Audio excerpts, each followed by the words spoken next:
दोस्तों रिलायंस पावर की बात करें तो यहाँ पे देख सकते हो कि स्टॉक में हमने कल पॉजिटिव क्लोजिंग देखी है। स्टॉक आने वाले समय ज़बरदस्त तेज़ी के साथ आगे बढ़ सकता है और इसके पीछे वजह है मैनेजमेंट की तरफ से लिए गए फैसले। अब यहाँ पे अनिल अंबानी ने फैसला कर लिया है कि रिलायंस पावर और ये सब्सिडीज कंपनी है रिलायंस इंफ्रा की, आने वाले समय दोनों कंपनियां पूरी तरह से कर्ज मुक्त हो जाएगी और 2024 के लिए टारगेट रखा गया रिलायंस पावर का पूरी तरह से डेट फ्री करने का। और यहीं से आप समझ सकते हो कि संभावना बनने लगी है कि स्टॉक 3 डिजिट में जा सकता है। तो क्या इस लेवल पे खरीदारी करनी चाहिए? तो क्या है आगे का बड़ा प्लान, उसको समझने की कोशिश करेंगे। और Q4 आने वाला है, क्या Q4 के पहले रिलायंस पावर और रिलायंस इंफ्रा में हमें निवेश करना चाहिए? इन सारी बातों को जानेंगे इस वीडियो के माध्यम से।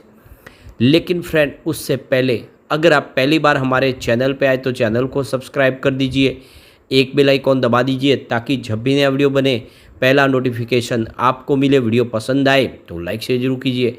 चलो फ्रेंड्स वीडियो स्टार्ट करते हैं। मैं हूँ आपका दोस्त SB दवे और हमारे अपने चैनल ऑनलाइन कमाई में आपका बहुत बहुत स्वागत है। तो सबसे पहले बाज़ार की बात कर ले तो फ्राइडे को 73,730 के स्तर पर क्लोजिंग दी है। BSE सेंसेक्स ने 609 पॉइंट की गिरावट थी, यानी 0.82% की गिरावट थी BSE सेंसेक्स में। तो बाज़ार में तो गिरावट थी, लेकिन आप देख सकते हो कि ये गिरावट क्यों हुई? क्योंकि FI बाज़ार में बिकवाली कर रहे हैं, काफ़ी बड़ी बिकवाली लगातार उनकी हो रही है। अब बाज़ार की संभावना क्या है उसको अगर आपको जानना है तो इससे पहले ऑलरेडी वीडियो हमारा बना है, उसको जाके आपको देखना चाहिए कि आगे क्या संभावना और बाज़ार में इस समय क्या निवेश करना चाहिए और करें तो कौन से स्टॉक में करें, वो सारी जानकारी आपको उस मार्केट के वीडियो में मिल जाएगी। रिलायंस पावर की बात करें तो आप देख सकते हो स्टॉक की शुरुआत तो पॉजिटिव हुई 27.60 पर, क्लोजिंग थी गुरुवार की 27.50 के आसपास। इंट्राडे में 28.15 का हाई भी बना और जो लो है वो 27.50 का है। तो सबसे अच्छी बात है कि इतनी बड़ी गिरावट के बावजूद भी स्टॉक में बिल्कुल गिरावट नहीं हुई। लेकिन ये बात जरूर है कि ऊपर के लेवल से थोड़ा सा स्टॉक नीचे आया। क्लोजिंग 27.70 के आसपास रही है, जहाँ पे 0.73% की तेज़ी देखने को मिली। तो ये सबसे अच्छी बात है कि इतनी बड़ी गिरावट के बावजूद भी स्टॉक ने प्रदर्शन अच्छा किया है। ये स्टॉक आपको पता ही होगा कोविड काल में 1 रुपये के आसपास था और उस समय भी लगातार मैंने वीडियो बनाए थे। रिलायंस पावर में मैंने कहा था कि यह स्टॉक आने वाले समय आपको ज़बरदस्त रिटर्न दे सकता है, इसमें आपको निवेश करना चाहिए। उसके आसपास आप देखें तो रिलायंस कम्युनिकेशन की प्राइस भी लगभग उतनी ही थी, वो भी 1 रुपये के आसपास था। अब ये देख सकते हो कि आपको पता होगा, चाहे तो आप जाके पुराने मेरे वीडियो देख सकते हो, मैंने लगातार बोला कि रिलायंस कम्युनिकेशन का आपका जो भी इन्वेस्टमेंट है वो सारा रिलायंस पावर में शिफ्ट कर दीजिए। एक बार नहीं 10 बार बोला, जब उसकी प्राइस 3-4 रुपये के आसपास थी और रिलायंस कम्युनिकेशन भी लगभग उसी के आसपास था, तब भी बोला। ये मैंने लगातार बोला कि रिलायंस कम्युनिकेशन से आप निकले और रिलायंस पावर में शिफ्ट हो जाए। अब आप देख सकते हो काफ़ी लोग उससे शिफ्ट भी हुए, उनको आज ज़बरदस्त रिटर्न मिला। आप देख दो 1 रुपये का शेयर इस समय 27 रुपये के आसपास है और रिलायंस कम्युनिकेशन तो आप देख ही सकते हो, क्योंकि फ्यूचर दिख रहा था, इसलिए मैंने क्लियरली आपसे कहा था। अब यहाँ पे पिछले 1 साल में भी जिसने निवेश किया उसको भी अच्छा रिटर्न मिला है इसमें 121% का। 11 रुपये के आसपास स्टॉक था 16 मई 2023 को, तो आप देख सकते इसका रिटर्न अच्छा है। अब यहाँ पे जो सबसे बड़ी बात है, इस स्टॉक में लगातार अपर सर्किट लगते हैं और बीच में फिर प्रॉफिट बुकिंग आ जाती है। तो अब बिल्कुल यहाँ पे प्रॉफिट बुकिंग खत्म होती हुई दिखाई दे रही है, क्योंकि आप देख सकते हो कि स्टॉक 22 अप्रैल को 28.15 के आसपास था, 0.4% की तेज़ी बनी। 23 अप्रैल को 28 के आसपास आया, जहाँ पे 0.5% की गिरावट हुई। 24 अप्रैल की बात करो, क्लोजिंग 27.60 के आसपास, जहाँ पे 1.4% की गिरावट हुई। और 25 अप्रैल को स्टॉक 27.50 के आसपास आया, 0.4% की गिरावट के साथ। 26 अप्रैल को स्टॉक 27.70 के आसपास, जहाँ पे 0.7% की तेज़ी बनी। तो ये क्लियरली आप समझ सकते हो कि अब स्टॉक यहाँ से दौड़ने को तैयार है। गिरावट इसमें थम चुकी है, जल्द ही यहाँ पे फिर अपर सर्किट लग सकते हैं, तो ऐसे में एंट्री का ये सही मौका दिख रहा है। अब रिलायंस इंफ्रा की दूसरी तरफ अगर हम बात करें तो आज फ्राइडे को क्लोजिंग जो थी वो 0.96% की गिरावट के साथ ही 190 के आसपास क्लोजिंग रही है। वैसे आप देख सकते हो कि इस स्टॉक ने भी लोगों को बहुत ज़बरदस्त रिटर्न दिया। कोविड काल में ये स्टॉक भी 9 रुपये के आसपास था और जो 9 रुपये का स्टॉक था इस समय 190 के आसपास है। तो बहुत ही ज़बरदस्त और बम्पर रिटर्न दिया इस स्टॉक ने लोगों को। रिलायंस पावर रिलायंस इंफ्रा की ही सब्सिडीज कंपनी, दोनों एक दूसरे से जुड़े हुए हैं। अब यहाँ पे जो बड़ी अपडेट निकल के आ रहे हैं, रिलायंस इंफ्रा से क्लेरिफिकेशन मांगा गया था एक्सचेंज की तरफ से। NSE BSE ने उनसे क्लेरिफिकेशन मांगा था कि जो खबरें निकल के आ रही है मीडिया के अंदर कि जो मुंबई मेट्रो लाइन है क्या आप उसको बेचने जा रहे हैं, क्या इसका सौदा हो रहा है? तो इसके ऊपर जो क्लेरिफिकेशन मांगा है, नोटिस जारी करके उसका जवाब दे दिया गया है रिलायंस इंफ्रा की तरफ से। और रिलायंस इंफ्रा का कहना है कि जो मीडिया में स्पेकुलेशन चल रहे हैं उसके ऊपर हम जवाब नहीं दे सकते और ये सारे अंदाजे हैं, ऐसा अभी कुछ है नहीं।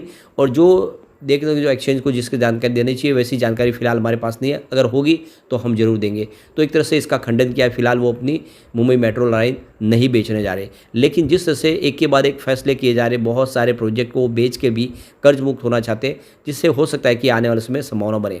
अब आप देख ही सकते हो कि पिछले ही दिनों जो खबरें निकल कर आई कि रिलायंस पावर इसी साल पूरी तरह से डेट फ्री हो जाएगी और इसके लिए इन्होंने शुरुआत कर दी है। रिलायंस इंफ्रा और जेसी फ्लावर्स एसेट रिकंस्ट्रक्शन कंपनी ने भी एक एग्रीमेंट साइन किया है और देख लो कि ये 20 मार्च 2024 को जो इनका एग्रीमेंट साइन हो, जिसके माध्यम से देखें तो जो कर्ज है उसको सेटल किया जा रहा है, सारा का सारा जो प्रॉब्लम है उसको निपटारे की तरफ लेके जा रहे हैं। इस एग्रीमेंट में ये कहा गया है कि जेसी फ्लावर्स और एआरसी जो है किसी प्रकार की लीगल एक्शन नहीं लेंगे रिलायंस इंफ्रा के ऊपर। रिलायंस इंफ्रा जल्दी इनका सारा कर्ज चुकाएगी। अब 31 दिसंबर 2023 तक की बात करें, रिलायंस पावर के ऊपर जो टोटल कर्ज है वो लगभग 765 करोड़ के आसपास था और रिलायंस पावर का कर्ज 765 करोड़ और रिलायंस इंफ्रा का देखें तो 4233 करोड़ के आसपास है। अब ये लोन सेटल करने की शुरुआत हो चुकी है, जल्दी पूरा लोन खत्म किया जाएगा। अब रिलायंस पावर ने देखे तो Q3 के दरमियान करीब देख तो कि जो लॉस बताया था वो 1136.75 करोड़ के आसपास बताया था और इस बार देखो कि जो इसके पीछे वजह थी कंपनी का हायर एक्सपेंसेस, यानी खर्च बढ़ोतरी की वजह से ये बड़ा लॉस था। लेकिन अब देख दो कि धीरे धीरे सेटलमेंट होता हुआ दिखाई देगा। इस बार रिजल्ट बेहतर रहने की पूरी उम्मीद है, यानी Q4 अच्छा रह सकता है।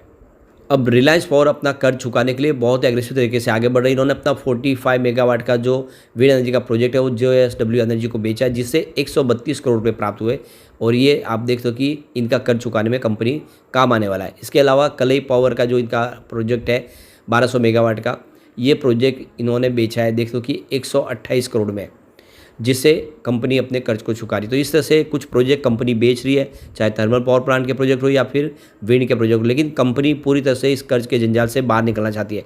और ये जो फैसले लिए जा रहे हैं ये साबित कर रहे हैं कि जल्द ही कंपनी पूरी तरह से कर्ज मुक्त हो जाएगी। अब यहाँ पे देख दो कि विजय केडिया जो राकेश झुंझुनवाला के बाद में मार्केट के सबसे बड़े निवेशक कह जाते हैं, उन्होंने भी देखे तो रिलायंस इंफ्रा के अंदर 1% से ऊपर की स्टेक ले ली है, यानी उनका नाम दिख रहा है शेयर होल्डिंग पैटर्न में 1.01% की उनकी स्टेक है। ये बड़ी बात है, तो भरोसा है उनको रिलायंस की इन कंपनियों के ऊपर, चाहे रिलायंस इंफ्रा हो या रिलायंस पावर पे। इससे हम कह सकते हैं कि आने वाले समय यह स्टॉक तेज़ी से दौड़ सकता है और ख़रीदारी का मौका तो बिल्कुल यहाँ पे बनता है। वैसे मार्च क्वार्टर के दरमियान देखें तो LIC ने अपनी होल्डिंग ट्रिम कर दिया रिलायंस इंफ्रा के अंदर, क्योंकि उनकी 1% के ऊपर की स्टेक थी, अभी फिलहाल कम हो चुका है और इसीलिए वो होल्डिंग पैटर्न में नहीं दिखाई दे रही LIC नाम। तो पिछले दिनों स्टॉक अच्छा दौड़ा भी है। तो अब आप ये समझ ही सकते हो कि चाहे रिलायंस पावर हो या रिलायंस इंफ्रा, अगर लॉन्ग टर्म का नजरिया आपके पास है तो ये दोनों स्टॉक खरीदारी के लिए अच्छे हैं। इनके पास बहुत सारे प्रोजेक्ट है और आने वाले समय ये प्रोजेक्ट इनको बहुत ऊंचाई पे लेके जा सकते हैं। और जिस तरह से अनिल अंबानी ने पूरी तरह से कंपनी को कर्ज मुक्त करने का बीड़ा उठा लिया है और फिलहाल उनके पास बिजनेस भी 2 ही बचे, रिलायंस पावर और रिलायंस इंफ्रा का बिजनेस।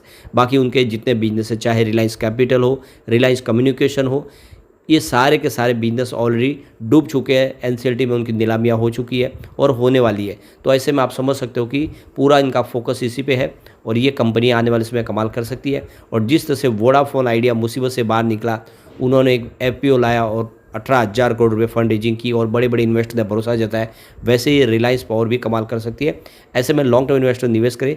मुझे लग रहा है कि आने वाले 2 सालों के अंदर स्टॉक 100 को टच कर सकता है, इसके अंदर वो सारी पोटेंशियल है। तो निवेश आपको करना चाहिए, लेकिन फ्रेंड कोई भी इन्वेस्टमेंट करने से पहले अपने फाइनेंशियल एडवाइजर से बड़े ले या अपना खुद का रिसर्च करें, क्योंकि मैंने वीडियो आपके एजुकेशनल पर्पज़ के लिए ही बनाया। वीडियो पसंद आए तो लाइक शेयर जरूर कीजिए और चैनल को सब्सक्राइब कर दीजिए। Thank you friend.